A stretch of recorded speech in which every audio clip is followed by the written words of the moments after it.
नमस्कार मंडळी, श्रावीज होम किचनमध्ये तुम्हा सर्वांचं खूप स्वागत करते।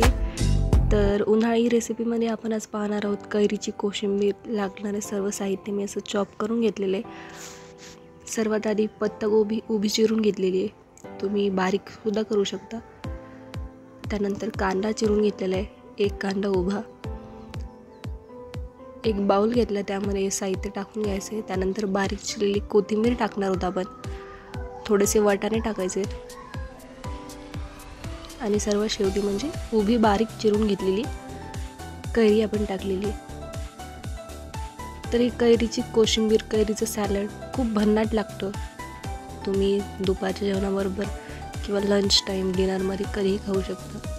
त्यानंतर त्यामध्ये मी मीठ टाकलेले, चवीनुसार लाल तिखट, आणि आपण 2 चमचे शेंगदाण्याचं कूट यामध्ये टाकून घेणार आहोत। त्यानंतर 2 चमचे तेल टाकून घेऊया, जेणेकरून त्याला एक मॉइश्चर येईल।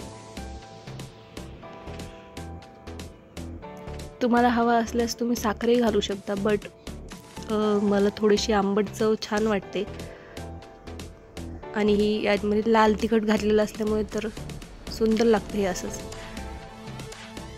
तर आता आपण छानपैकी हाताने याला मिक्स करून घेऊया। छान एकजीव झाल्यानंतर मस्तपैकी आपलं हे सॅलड रेडी आहे। तर नक्की करून पहा, उन्हाळी रेसिपी आणि सोपी रेसिपी आहे। कमेंटमध्ये नक्की कळवा कशी वाटली। Thanks for watching. पुढच्या रेसिपीपर्यंत काळजी घ्या।